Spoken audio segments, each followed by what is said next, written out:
الحمد لله نحمده ونستعينه ونستغفره ونؤمن به ونتوكل عليه ونعوذ بالله من شرور أنفسنا ومن سيئات أعمالنا من يهده الله فلا مضل له ومن يضلله فلا هادي له ونشهد أن لا إله إلا الله وحده لا شريك له ونشهد أن سيدنا ونبينا ومولانا محمدًا عبده ورسوله صلى الله تعالى عليه وعلى آله وصحبه وبارك وسلم.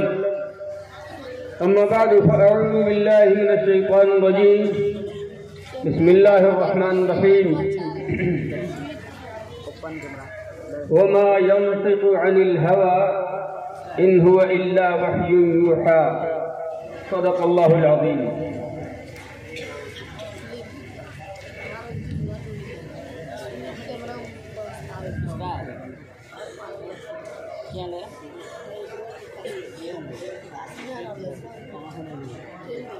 ایمان والوں کی ہدایت کے لیے، ایمان والوں کو صحیح راستہ دکھانے کے لیے، ایمان والوں کو ترقی کا نسخہ عطا کرنے کے لیے اور ایمان والوں کو کامیابی کی کنجی دینے کے لیے دو چیزیں ہیں. ایک کا نام قرآن ہے اور ایک کا نام حدیث ہے. ایک کا نام قرآن ہے اور ایک کا نام حدیث ہے. میں آپ کو ٹھیٹھ لفظوں میں سمجھاؤں کہ قرآن کیا ہے اور حدیث کیا ہے. اللہ کی بات اللہ ہی کی بولی میں، اس کا نام قرآن ہے.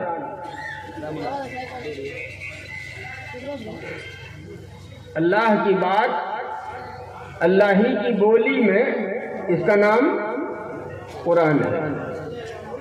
اور اللہ کی بات اللہ کے نبی کی بولی میں، اس کا نام حدیث ہے. بات سمجھ میں آ رہی؟ دونوں اللہ ہی کی طرف سے. اب کوئی آدمی اگر آج کے دور میں یہ کہتا ہے، اور ایسے پاگلوں سے دنیا خالی نہیں ہے،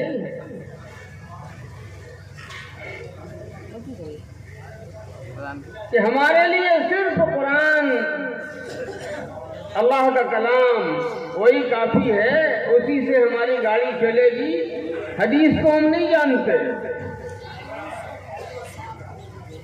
حلال کرنا اللہ کا کام ہے، حرام کرنا اللہ کا کام ہے، فرض و واجب مقرر کرنا اللہ کا کام ہے، تو پھر حدیث کس کام کا؟ میں کہتا ہوں خوب کان کھول کے سنو.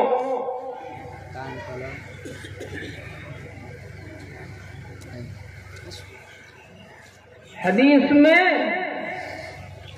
صرف زبان نبی کی ہوتی ہے، بات اللہ ہی کی ہوتی ہے. صرف زبان نبی کی ہوتی ہے لیکن بات اللہ ہی کی ہوتی ہے.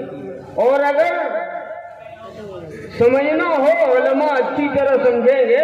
قرآن کریم کہتا ہے وَمَا جَعَلْنَا الْقِبْلَةَ الَّتِي كُنْتَ عَلَيْهَا إِلَّا لِنَعْلَمَ مَن يَتَّبِعُ الرَّسُولَ مِمَّن يَنقَلِبُ عَلَىٰ عَقِبَيْهِ.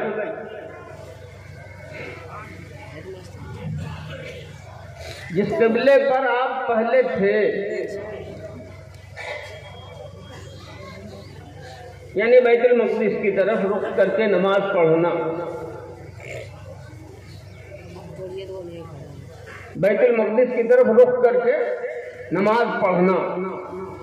اللہ فرماتا ہے ما جعلنا القبلۃ التي كنت عليها، ہم نے اس کو صرف اس لیے مقرر کیا تھا کہ ذرا سا تھرمامیٹر لگا کے دیکھ لیں کہ کوئی اندر سے کون ایماندار ہے اور اندر سے کون بے ایمان ہے. اب میں پوچھتا ہوں، ذرا اپنے دماغ پہ زور دو، تمام کتابوں کو پلٹو، کھنگالو، دیکھو، پورے قرآن کو دیکھو، پورے قرآن کی تفسیر کو دیکھو. تم اگر کہتے ہو کہ صرف قرآن میں جو ہے وہ اللہ کی طرف سے ہے اور حدیثوں میں جو ہے وہ اللہ کی طرف سے نہیں ہے، نبی کی طرف سے ہے،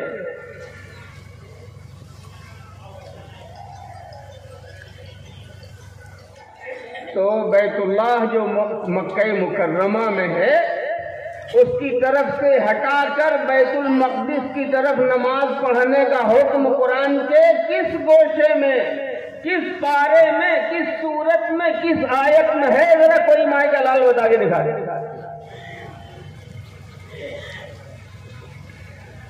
نہیں ہے تو مجبور ہو کے تمہیں کہنا پڑے گا کہ یہ حکم تو اللہ کے رسول صلی اللہ علیہ وسلم نے دیا تھا، اور جو حکم اللہ کے رسول صلی اللہ علیہ وسلم نے دیا تھا قرآن اس کو کہتا ہے کہ ہم نے کیا۔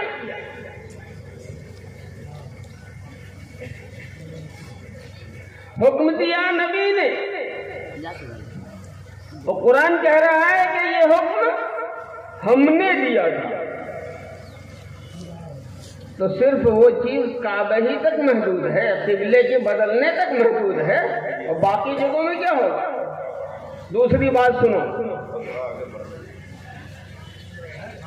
اللہ پاک قرآن کریم میں فرماتا ہے لا تحرک به لسانك لتعجل به ان علينا جمعه وقرآنه فإذا قرأناه فاتبع قرآنه ثم ان علينا بیانه۔ وہی نازل ہو رہی ہو آسمان سے تو آپ جلد بازی مت کیجیے، جلدی زبان مت ہلائیے۔ ہمارا پڑھانے والا فرشتہ پڑھا کے چپ ہو جائے تو اطمینان سے اس کے پیچھے پیچھے پڑھیے، یہ تو پڑھنے کا کام ہوگا۔ پھر قرآن کہتا ہے ثم ان علینا بیانہ، اس کا بیان بھی ہمارے ہی ذمہ ہے۔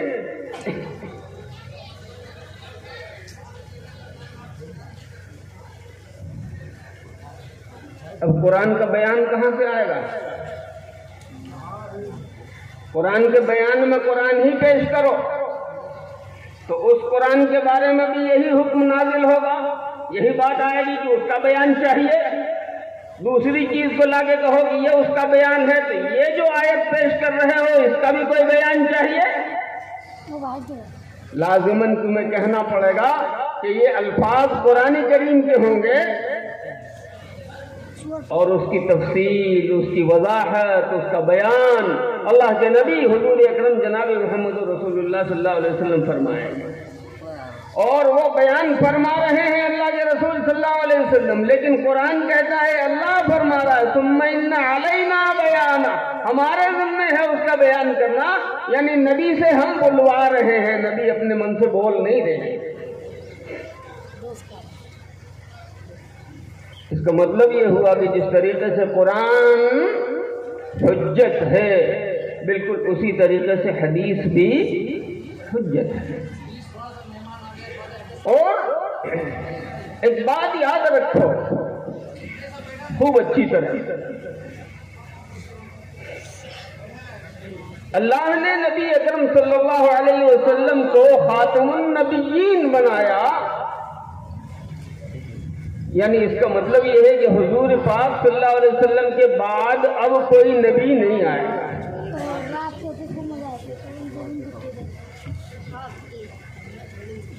دوسری بات یہ ہے کہ حضور پاک صلی اللہ علیہ وسلم کو صرف ایک خطے کے لیے، صرف حجاز کے لیے، صرف یمن کے لیے، صرف شام کے لیے، صرف مصر کے لیے نبی نہیں بنایا گیا، بلکہ پورے عالم کے لیے نبی بنایا گیا۔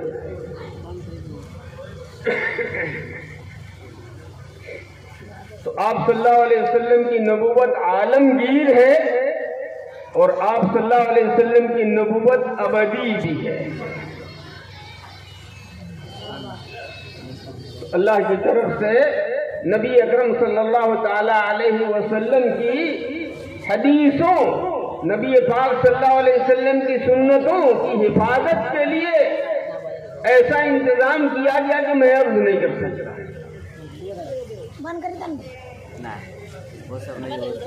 میں عرض نہیں کر سکتا، دو تین مثالیں پیش کرتا ہوں۔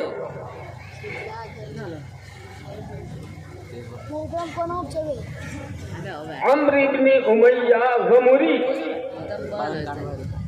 یہ بیان کرتے ہیں کہ میں عبید اللہ ابن عدی ابن الخیار کے ساتھ حضرت وحشی سے ملاقات کرنے کے لیے گیا.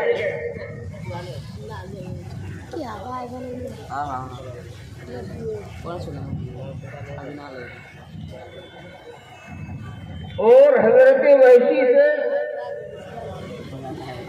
ملاقات کے لیے گیا تو میں نے عبید اللہ کی طرف اشارہ کیا کہ حضرت آپ ان کو پہچانتے ہیں؟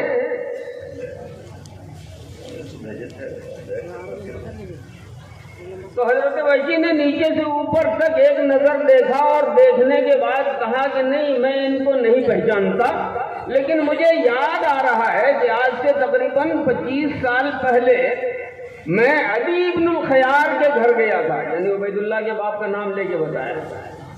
یہ عبید اللہ بیٹے تھے عدی ابن الخیار کے. کہا کہ میں آج سے 25 سال پہلے عدی ابن الخیار کے گھر گیا تھا تو اسی دن اس کے یہاں ایک لڑکا پیدا ہوا تھا.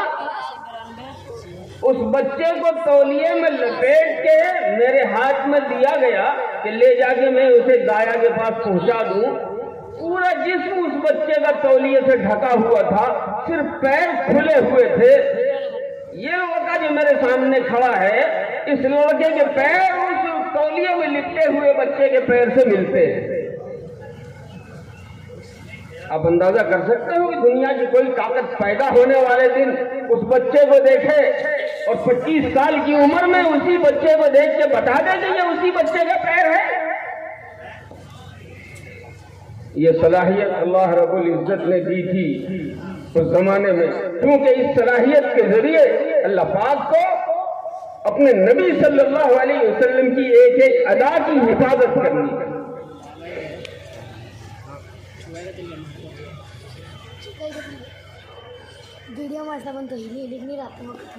ایک راوی ہے تابعی حضرت قتادہ رضی اللہ رحمت اللہ علیہ،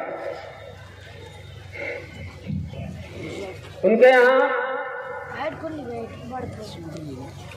دروازے پہ ایک سوالی آیا، سائل فقیر،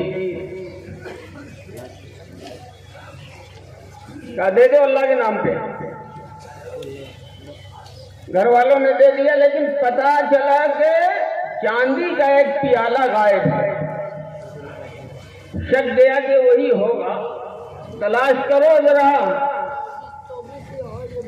لیکن اس کو جو چاندی کا پیالہ ملا تو 1 2 3 رفو چکر، پتہ ہی نہیں چلا پورے محلے میں، پورے گاؤں میں. بات ختم ہو. حج کرنے کے لیے گئے 10 سال کے بعد. حاجیوں کا خیمہ لگا ہوا تھا اور یہ بزرگ بھی اندر خیمے میں آرام کر رہے تھے. اتنے میں خیمے کے دروازے کے پاس سے آواز آئی کہ دو خدا کے نام پر.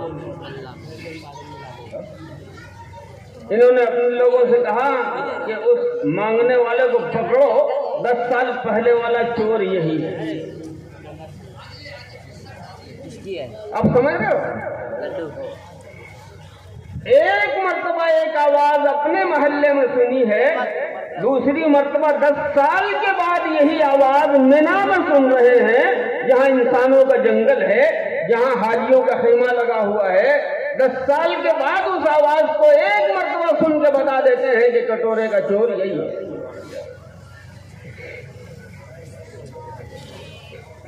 ابھی بخاری شریف ختم ہوگی، تفصیل سے تو حضرت مولانا مفتی سلمان صاحب دامت برکاتہم درس میں آپ کے سامنے بات رکھیں گے. میں 1 2 بات صرف ذرا سی آپ کی خدمت میں عرض کرتا ہوں.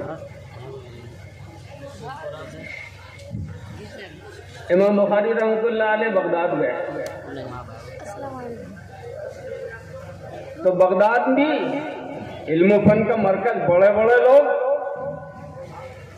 کا بڑی شہرت سنی ہے امام بخاری کی. ذرا جانچنا چاہیے کہ کچھ اندر مال پانی بھی ہے کہ خالی ایسے ہی ڈھول ہے. 100 حدیثیں نکالی انہوں نے. اور ایک بات سمجھیے، ہمیں ایک حدیثوں کی اصل فرق اس بات سے ہوتی ہے کہ ان حدیثوں کا بیان کرنے والا کیسا ہے.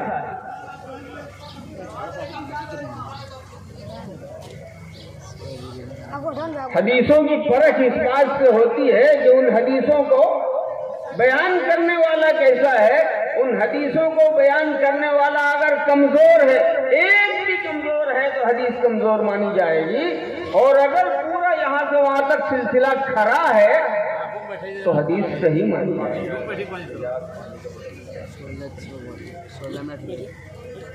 صاحب کتاب والے جو لکھ رہے ہیں، چاہے امام بخاری ہو، ہم تو ارے بھیا سب پہلے حدیث کو مانیں گے تب نے تعمیر کو مانیں گے.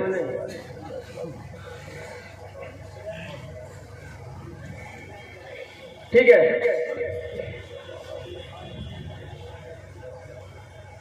میں یہ عرض کر رہا تھا کہ کوئی بھی، چاہے بخاری شریف، امام بخاری ہوں، امام مسلم ہوں، امام ابو داؤد ہوں، امام ترمذی ہوں، امام نسائی ہوں، امام ابن ماجہ ہوں، یہ جو 6 مشہور کتابیں حدیث کی ہیں، ان کے لکھنے والے انہوں نے اس حدیث کو کس سے سنا، وہ کیسا آدمی ہے. اس بیان کرنے والے نے اس حدیث کو کس سے سنا، وہ کیسا آدمی ہے. اس نے اپنے اوپر والے سے کس سے سنا، وہ کیسا آدمی ہے. اور صحابی تک یہ سلسلہ جا کے بالکل کھڑے اور سچے لوگوں کا اگر ہو گیا تو حدیث صحیح کہلاتی ہے. اور اس میں کمزوری آ گئی.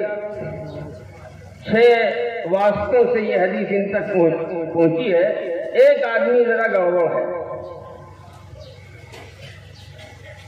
ایک آدمی گڑبڑ ہے، تو ان 5 کے کھڑے ہونے کا اعتبار نہیں کیا جائے گا، بلکہ یہ کہا جائے گا کہ ہو سکتا ہے کہ کچرا یہی کمزور جگہ سے آ گیا ہے.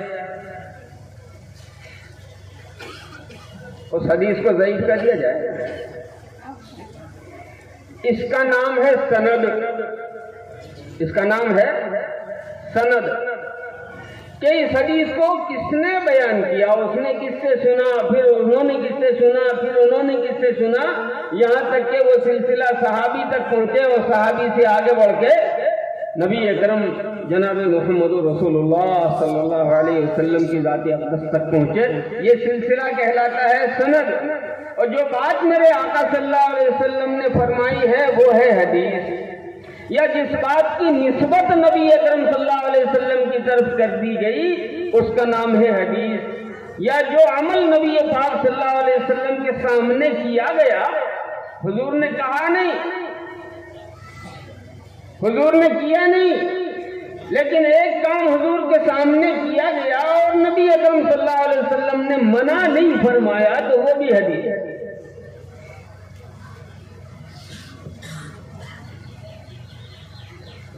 بغداد کے لوگوں نے جانچنے کے لیے کیا کیا، 100 حدیثوں کو 10 حصے میں بانٹا اور 10 حدیثیں 10 آدمی کو دے دی.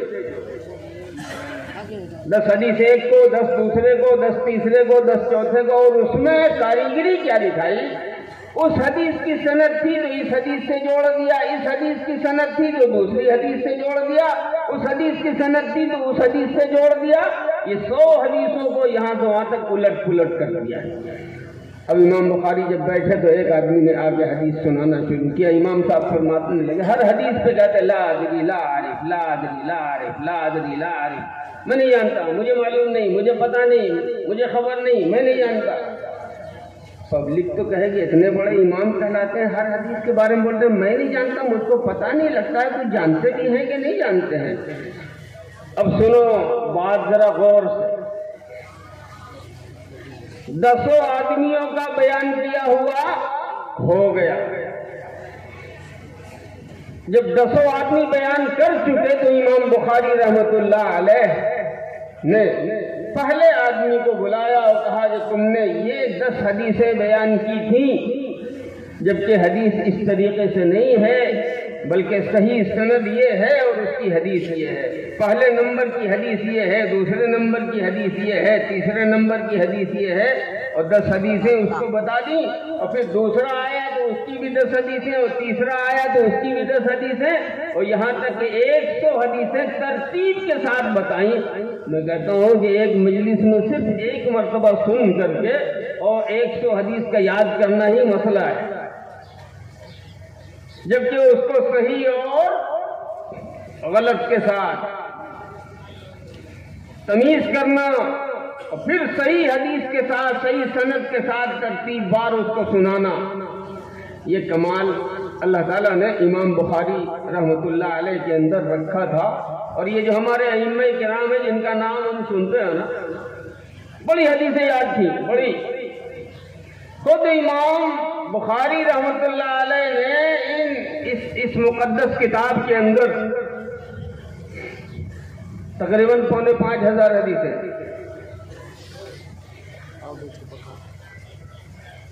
مقرر کو نکال لیجئے تو 4200 کچھ حدیثیں بچتی ہیں.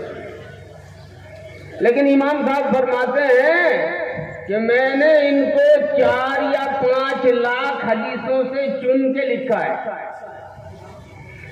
خود امام بخاری اپنے بارے میں فرماتے ہیں کہ مجھ کو 1 لاکھ صحیح حدیثیں اور 2 لاکھ اس معیار سے کم کی حدیثیں یاد ہیں. یہاں سے میں ذرا اشارہ کرنا چاہتا ہوں ان لوگوں کو، کچھ زیادہ قابل لوگ آج کل پیدا ہو گئے، ہر بات میں بخاری بخاری کہتے ہیں، ہر بات میں بخاری بخاری. ان سے پوچھو کہ بخاری میں جو حدیث نہیں ہے تو کیا وہ حدیث ہی نہیں ہے؟ خود جب امام بخاری کا اپنا بیان ہے کہ میں نے 1 لاکھ صحیح حدیثوں سے چن کر کے یہ حدیثیں رکھی ہیں، تو باقی 95,000 حدیثیں جو ہیں جن کو امام بخاری خود صحیح کہہ رہے ہیں، وہ کیا ہو؟ پتہ یہ چلا کہ ساری صحیح حدیثیں بخاری ہی میں نہیں ہیں. بخاری کے علاوہ بھی بہت سی کتابیں ہیں، اور حدیث کا صحیح ہونا ضروری ہے، اس کا بخاری ہونا ضروری نہیں ہے. پھر ائمہ کرام نے اس سلسلے میں احتیاط کتنا کیا، ایک واقعہ امام بخاری ہی کا سن لیا.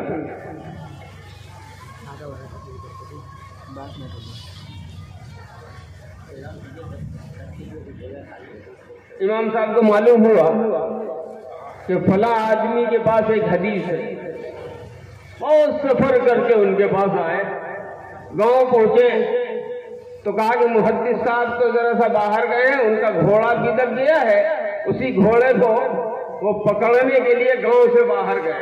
امام صاحب گاؤں سے باہر چلے گئے کہ ملاقات کر کے ان سے حدیث لیں گے.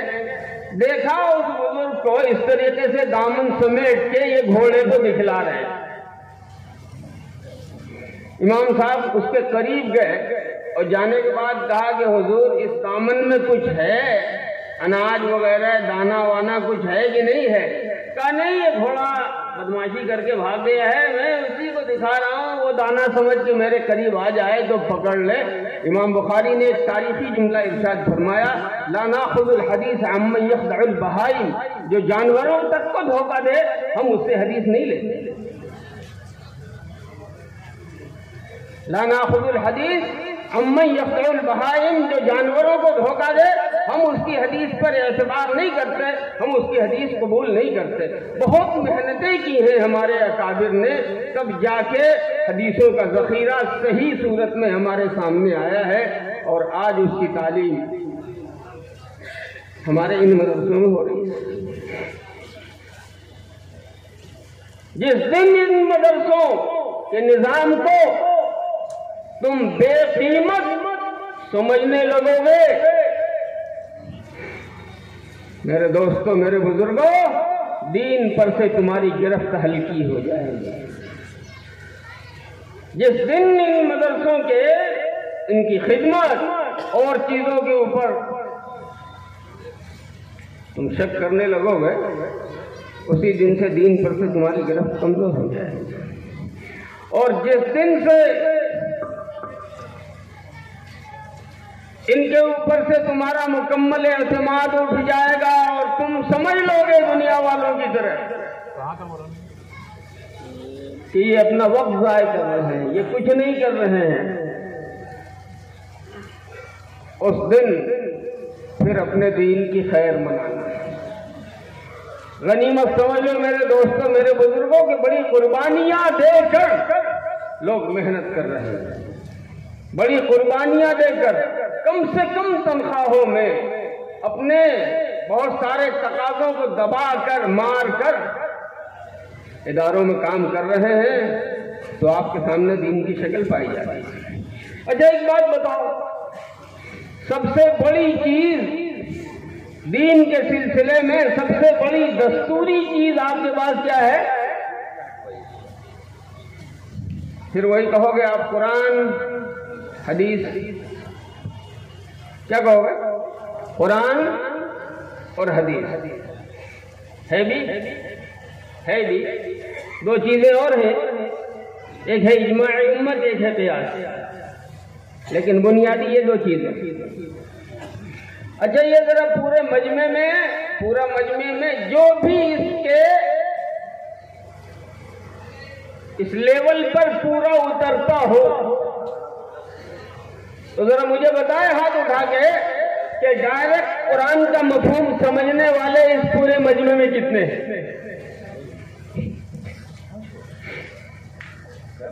اس پورے مجمع میں ڈائریکٹ وے میں قرآن کا مضمون سمجھنے والے کتنے لوگ ہیں؟ نہیں ملیں گے، 100 میں 1 2 3، بس اللہ اللہ خیر کرے۔ 5 بھی کر لو تو باقی 95 کدھر جائیں؟ یہ تو قرآن کا مسئلہ ہوا۔ اس پورے مجمع میں حدیث کو جاننے والے کتنے لوگ ہیں؟ نہیں، اللہ اللہ خیر کرے۔ اس کا مطلب سیدھا یہ ہوا میرے دوستوں، میرے بزرگوں، کہ قرآن و حدیث سے آپ کا تعلق اگر ہے تو علماء کے واسطے سے ہے، اور علماء ہی کو آپ نے کنڈم کر دیا تو ڈائریکٹ میں قرآن و حدیث سے آپ کا رشتہ باقی رہے گا؟ ذرا تو مجھے بتا دو، نہیں رہتا۔ اس لیے اگر دین کی سرمایہ کی حفاظت کرنا ہے تو دینی اداروں سے اپنا تعلق باقی رکھنا پڑے گا۔ جن کے سینے میں قرآن ہے اور جن کے سینے میں حدیث کا علم ہے، ان کے اوپر اعتماد کرنا پڑے گا اور ان سے رشتہ رکھنا پڑے گا۔ اور ایک نظام بتاؤں میرے دوستوں، میرے بزرگوں، قرآن کو اللہ تعالیٰ نے پورے خود قرآن کریم کے اندر ہدایت کی کتاب کہا، کئی جگہ، ہدی للمتقین،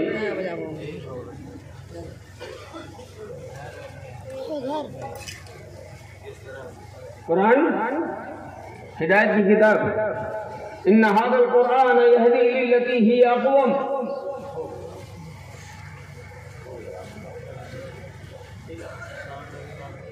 تو اللہ تعالیٰ نے نبی کا سہارا کیوں لیا؟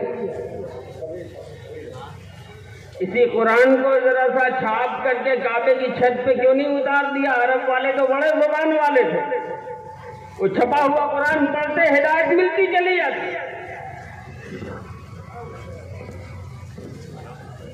لیکن نظام بنایا اللہ رب العزت نے کہ قرآن کو سمجھانے کے لیے نبی بھیجا، اور نبی نے صحابہ کو سمجھایا، صحابہ نے تابعین کو سمجھایا، تابعین نے تابعین کو سمجھایا، انہوں نے اپنے بعد والے علماء کو سمجھایا، اور یہ سلسلہ جو ہے وہاں سے یہاں تک چلا آ رہا ہے۔ ڈائریکٹ جس دن تم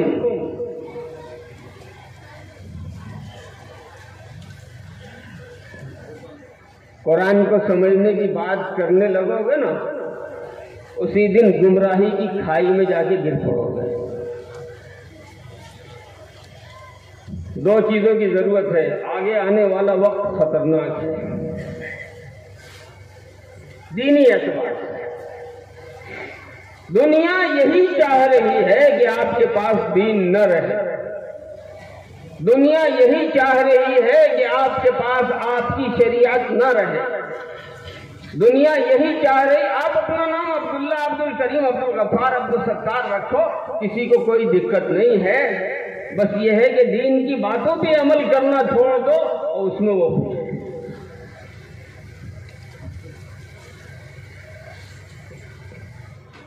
ایسے موقع پر آپ کو قربانی دینی ہوگی، اپنے دینی اداروں سے اپنا تعلق مضبوط کرنا پڑے گا۔ جن چیزوں کی ضرورت ہوگی ان کو آپ کو اپنے بجٹ میں شامل کرنا پڑے گا، اور دین سے آپ کا تعلق مضبوط ہوگا، اللہ کی مدد آپ سے ہٹ نہیں پائے گا، کیونکہ اللہ کی مدد کا جتنا بھی وعدہ ہے وہ دین کے ساتھ ہے۔ دین جتنی مضبوطی سے ہمارے ساتھ رہے گا، اللہ کی مدد بھی اتنی مضبوطی سے ہمارے ساتھ رہے گی، اور جس دن دین ہماری زندگی سے نکلا یا دین کی گرفت کمزور ہو گئی، اللہ کی مدد بھی ہلکی ہو جائے گی۔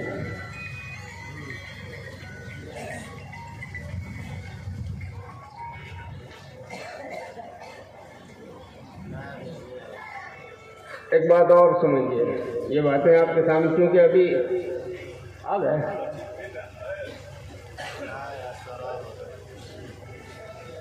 نہیں میرا وقت تو ختم ہوگا، مختصر مت کیجیے، ہم تو ابھی ترنت وآخر دعوانا کہہ کے بیٹھ جائیں گے، مطلب دیکھ رہا ہوں کہ خالی ہے تو اس جگہ کو پر کرنے کے لیے ہے آپ کے پاس، میرا مسئلہ نہیں، ہم تو آپ ہی کی بات کر رہے ہیں۔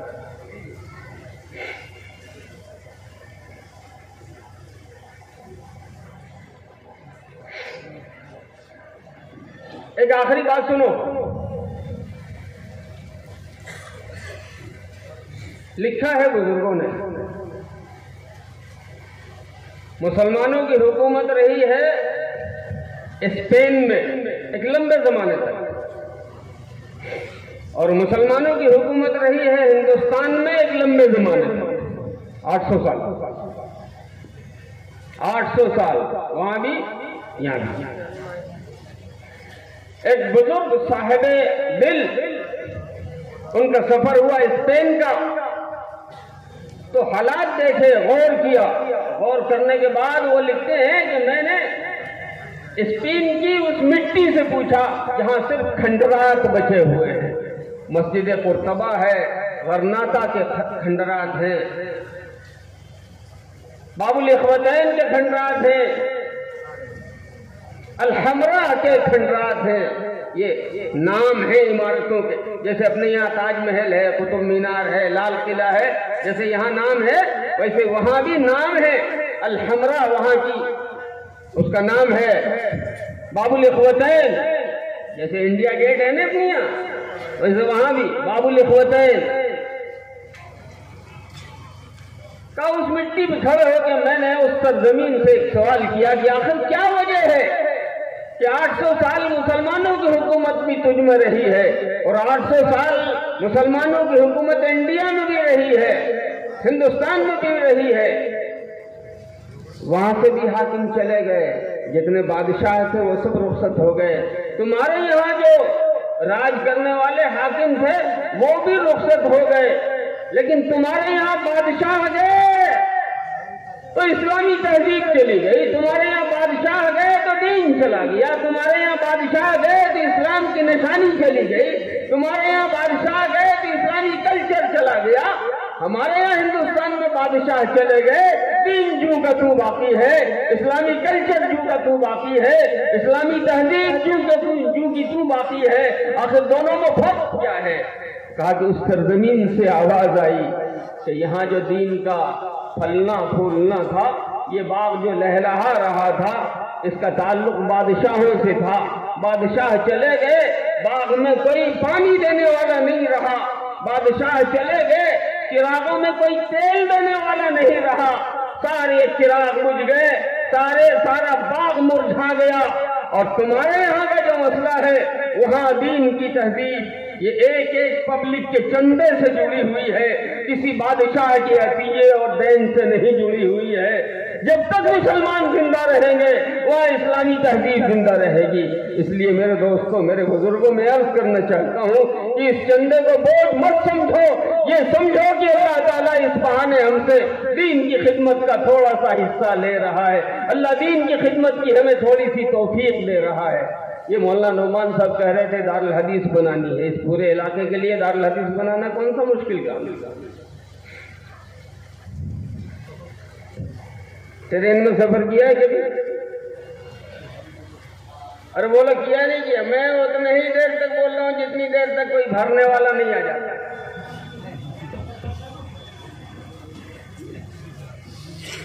3 آدمی بیٹھے ہوئے ہیں، چوتھا آدمی آ گیا، بھائی جگہ نہیں ہے۔